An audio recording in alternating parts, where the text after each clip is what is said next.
بسم اللہ الرحمن الرحیم الحمدللہ والصلاة والسلام علی رسول اللہ اشہد ان لا الہ الا اللہ وحدہ لا شریک لہ واشہد ان محمدا عبدہ ورسولہ صلی اللہ علیہ وسلم۔ آج کا ہمارا سوال ہے کہ جس شخص نے رمضان کا روزہ چھوڑ دیا اب وہ کیا کرے؟ تو اس میں لوگوں کی دو قسمیں ہم بناتے ہیں۔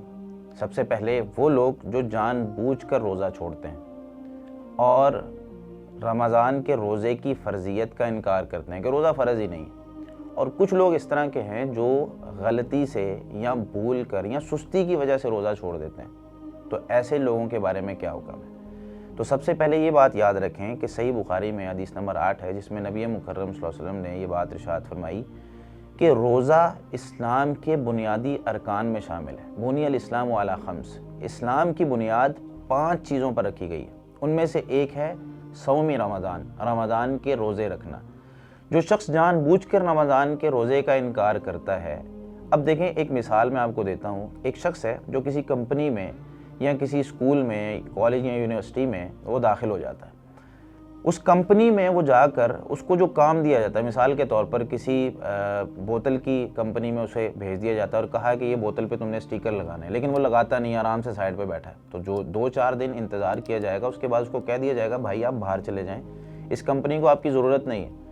تو ایک شخص جو کمپنی میں داخل ہو چکا ہے اور کام نہیں کر رہا، تو ظاہر سی بات ہے اس کو کمپنی سے نکالا جائے گا۔ تو یہ مسلمہ اصول ہے پوری دنیا میں جو چلتا ہے۔ یہی اصول اسلام کا اصول ہے، بھائی تم نے کلمہ پڑھا ہے تو اب باقی کام بھی تم نے کرنے۔ اگر نہیں کر رہے، جان بوجھ کے تم چھوڑ رہے ہو، سستی ہو جاتی ہے، کوئی بات نہیں، تمہاری 1-2 کٹوتیاں ہو کے تمہیں اس کا ثواب مل جائے گا۔ لیکن اگر تم جان بوجھ کر اس کا انکار کر رہے ہو تو پھر تمہارا اسلام ٹھیک نہیں ہے۔ تم جا کے اگر اسلام لانا چاہتے ہو تو پورا لے کر آؤ، وگرنہ اسلام سے باہر ہو جاؤ۔ تو ایسا شخص جو اس کا انکار ہی کر دیتا ہے، کہتا جی میں مانتا ہی نہیں ہوں، روزہ ہوتا ہی نہیں، تو ایسا شخص مسلمان نہیں رہتا، پھر وہ دائرہ اسلام سے خارج ہو جاتا ہے۔ ایسا شخص جو سستی کی وجہ سے روزہ چھوڑ دیتا ہے، مثال کے طور پر پتہ نہیں تھا یا دوستی یاری میں بندہ جو ہے وہ روزے چھوڑ دیتا ہے کہ دوستوں نے کہا چلو یار روزہ چھوڑ دو، کوئی بات نہیں۔ میرے بھائی، روزہ چھوڑنا سستی کی وجہ سے یا غلطی کی وجہ سے یہ کبیرہ گناہ ہے۔ اب اس میں 2 کام ہم نے کرنے۔ پہلا کام، ہم نے توبہ کرنی، معافی مانگنی۔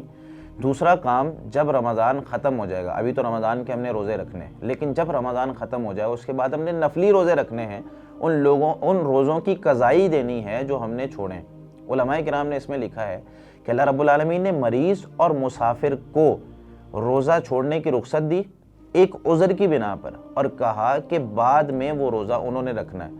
تو جو عذر کی بنا پر روزہ چھوڑ رہے ہیں انہوں نے بعد میں رکھنا ہے، تو ایک شخص ہے جو بغیر عذر کے چھوڑ رہا ہے تو اس نے بھی بعد میں لازمی رکھنا ہے۔ تو میرے بھائی، ایک مسلمان ہو اور وہ روزہ چھوڑ دے، ایسا میرے خیال سے ہمارے معاشرے میں نہیں ہونا چاہیے کہ ہم مسلمان ہیں، کلمہ پڑھتے ہیں، اللہ رب العالمین کو ہم ایک مانتے ہیں، جب اسلام ہم لے آئے ہیں تو روزہ رکھنے میں سستی نہیں کرنی چاہیے۔ اللہ رب العالمین ہم تمام مسلمانوں کے روزے قبول فرمائے۔ جزاکم اللہ خیر۔